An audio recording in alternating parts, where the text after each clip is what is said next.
What's good, YouTube?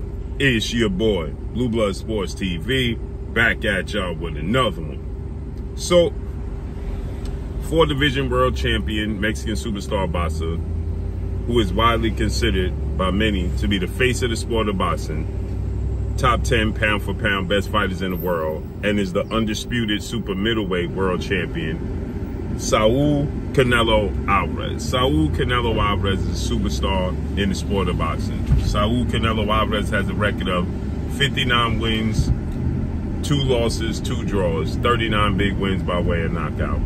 33 years of age, 5'8" with a 70-inch arm reach.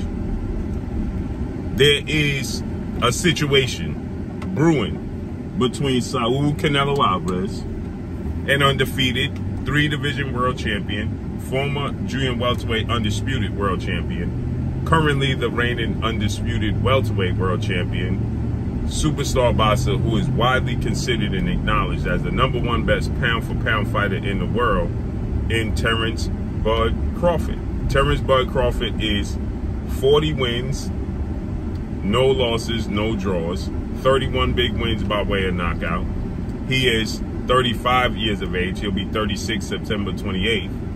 5'8" with a 74-inch arm reach.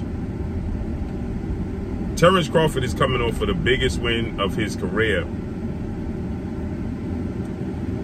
He's coming off the biggest win in his career, July 29th, Las Vegas, Nevada, T-Mobile Arena, when he defeated former unified 3-belt WBA, WBC, IBF welterweight world champion, superstar boxer, who at the time was considered top 5 pound for pound best fighters in the world, in Errol "The Truth" Spence Jr. Errol Spence Jr. has a record now of 28 wins, 1 loss, no draws, 22 big wins by way of knockout. He is 33 years of age, 5'9.5" with a 72.5-inch arm reach. Errol Spence Terence Crawford was the biggest competitive fight on paper. Errol Spence Terence Crawford was the biggest fight in boxing. Errol Spence Terence Crawford is the fight that the world was clamoring to see. Okay, Errol Spence Terence Crawford was for history, undisputed, 2 undefeated fighters. History was in the making because there has never been an undisputed 4 major sanctioned welterweight world champion. So there was history on the line. Terence Crawford became he had history in the making for himself because he could become the first male to have undisputed 4 major sanctioned belts in 2 separate weight classes, and he did that, right? So there's history brewing within Terence Crawford and his career and his legacy. And so after the fight, because on paper, again, like I said, on paper, it was considered a 50-50 fight. It was considered one of the most competitive fights we could have in the sport of boxing. It turned out to be anything but that. Terence Crawford showed his absolute greatness. Terence Crawford dominated the fight, battered Errol Spence, dropped him in the 2nd round, twice in the 7th round, and stopped him in the 9th round. And after that, Errol Spence contractually has rights to, he can petition to have an immediate rematch within 30 business days from the fight. And Terence Crawford contractually is obligated to oblige. But people don't even want to see a rematch because it was such a one-sided dominant performance on the part of Terence Crawford over Errol Spence. So people don't even want to see a rematch. They're not even interested in a rematch, right? And it got to asking the question, begging the question, what's next for Terence Bud Crawford? Who do you want to see next? Now, Terence Crawford, he had his sights set on a close friend, stablemate, and training partner of Errol Spence, which was and is 3-time junior middleweight world champion, who is the undisputed junior middleweight world champion, widely considered by many to be top 5 pound for pound best fighters in the world, in Jamel Iron Man Charlo, who has a record of 35 wins, 1 loss, 1 draw, 19 wins by way of knockout, 33 years of age, 5'11.5" with a 73.5-inch arm reach. And Jermell Charlo has rectified those 2 blemishes on his resume. The draw to Brian Castano in an attempt to become undisputed, the first fight, he knocked Brian Castano out in a rematch. The loss to Tony Harrison, he knocked Tony Harrison out in a rematch, a year to the date. Okay, so he rectified that, and is widely considered and acknowledged to be top 5 pound-for-pound best fighters in the world. But Jermell Charlo is daring to be great now, and he's going to jump up from 154, and he's going to fight Canelo Alvarez, oddly enough, right? September 30th, Las Vegas, Nevada, T-Mobile Arena, right? So he's going to face off against Canelo Alvarez, jumping up 2 weight classes. Now, since he's off the table and he's not available, Terence Crawford is kind of in limbo, and he's going to have the rematch with Errol Spence, right? But now Terence Crawford has set his sights on Jermell Charlo, Canelo Alvarez winner. Initially, he stated going up to 168 was just too much for him, and he stated that 154 was his limit. But now he's since changed his tune on that, Terence Crawford that is, and stated that he's going to go up to 168. Because he's realized that he's the more skilled, better boxer, the quicker athlete, the better athlete than Canelo Alvarez. And skills pay the bills, not the size. So he wants the winner of Jermell Charlo, Canelo Alvarez. Canelo Alvarez has gotten wind to this over and over again. And Canelo Alvarez is now stating that he wins nothing, right? He gets nothing out of beating Terence Crawford, right? He says that Terence Crawford is simply too small. It's the same situation that Terence Crawford was being linked to a possible showdown with Gervonta Tank Davis, who is a undefeated 3-division, 5-time world champion, superstar boxer, and widely considered one of the faces, if not the face of the sport of boxing. Gervonta Tank Davis has a record of 29 wins, no loss, no draw, 27 wins by way of knockout. Stands at 5'5" with a 67-inch arm reach at 28 years of age. He currently fights at 135. He won a world title at 140. And there was talks when Gervonta Tank Davis on neutral, a few occasions stated that he could knock out Terence Crawford, right? And it started to beg the question, should they fight? And Terence Crawford said, he'll fight Gervonta Tank Davis. If Tank Davis decides to come up, he'll definitely take the fight, right?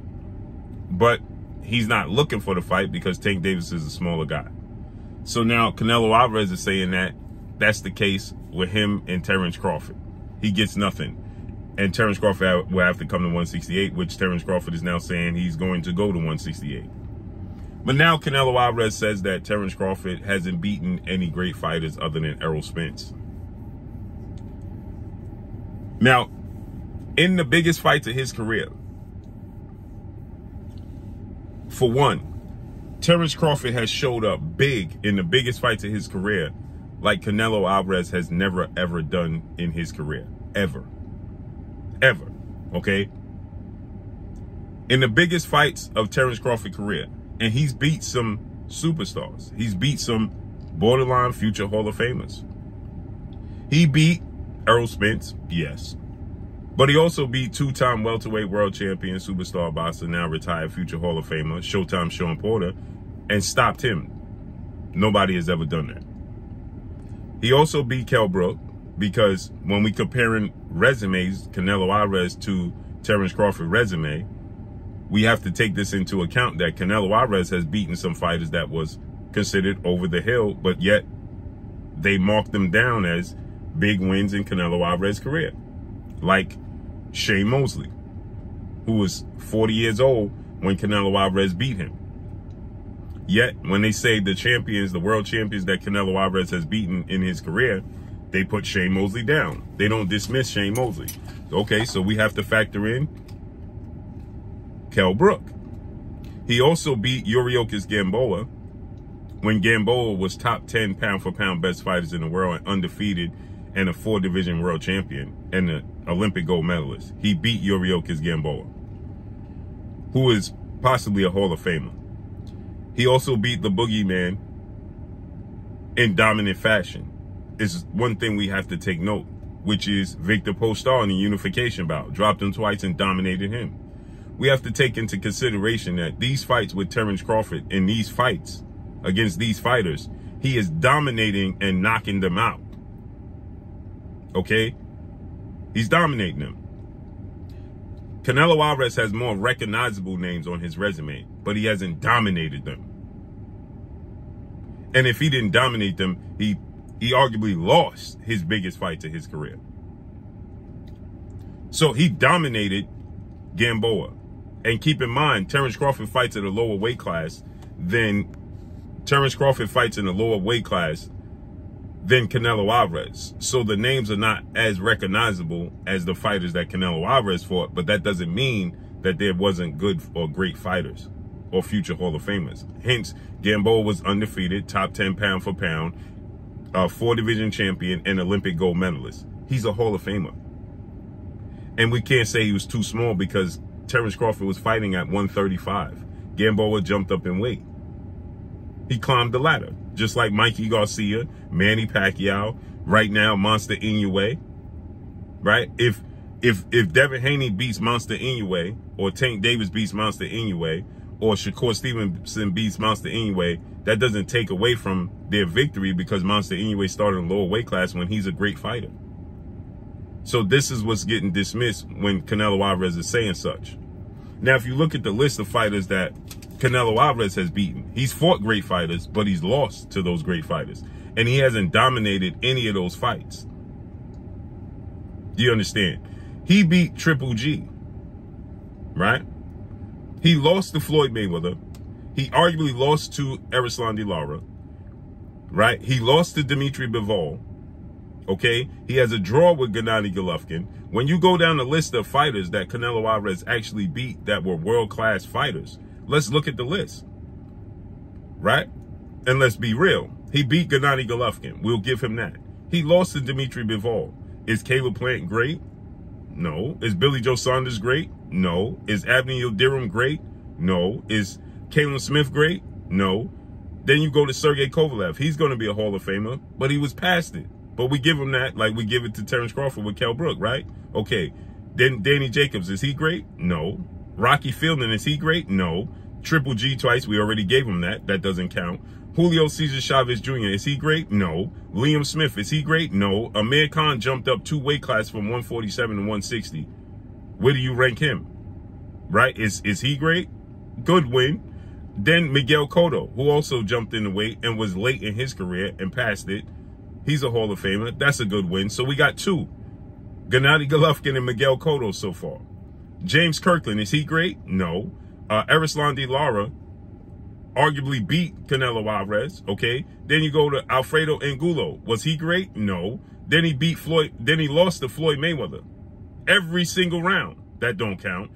He beat Austin Trout in the unification. Good win. That's 3 good wins. Josito Lopez, is he great? No. Shane Mosley was past it, but he's a great. So we go 3. Miguel Cotto, Gennady Golovkin, Shane Mosley, right? Then Kermit Cintron, Alfonso Gomez, Ryan Rose, Matthew Hatton, Lavemore Ndu, Carlos Bolderman, who was way past his prime, Cuello, Jesse, Jose Miguel Cotto's brother, he beat 1 great fighter in his prime, Gennady Golovkin, and 2 great fighters that was past their prime in Shane Mosley and Miguel Cotto. Erislandy Lara, he arguably lost. He lost to Dimitri Bivol all but 2 to 3 rounds. He lost every round to Floyd Mayweather. He has a draw with Gennady Golovkin. Then he has 2 wins over Gennady Golovkin. 1, Gennady Golovkin was way past it. 1 in his prime, right? So he has 1 great win in his prime. And that's Gennady Golovkin, and you could say a maybe with Erislandy Lara. So for him to say Terence Crawford only beat 1 great fighter in Errol Spence, well, he beat Shane Mosley. He beat Sean Porter. He beat Yuriorkis Gamboa. He beat Errol Spence. Okay? He beat Victor Postal in a unification. Right? This is who he beat. What great fighters? They beat the same amount of great fighters. They beat the same amount of great fighters. And then they have tough opponents.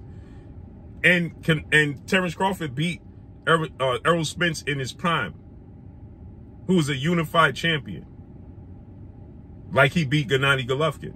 But the difference is he edged it out where people still thought Gennady Golovkin possibly won the fight. Terence Crawford dropped Errol Spence 3 times and stopped him in the 9th round. It wasn't even close. He had mercy. He had to have mercy on Errol Spence. Gennady Golovkin didn't get dropped. He didn't dominate Gennady Golovkin. Errol Spence was dominated by Terence Crawford. Then Terence Crawford dropped and dominated Sean Porter. Dropped him and stopped him. Never been done. Twice. He didn't drop Miguel Cotto and drop Shane Mosley and stop them. He didn't drop Erislan De Lara. So when you really go through it with a fine-tooth comb, it really don't shine for Canelo Alvarez like people thought it was going to. It aged badly, what Canelo Alvarez just stated. Now, he has another big opportunity with Jermell Charlo.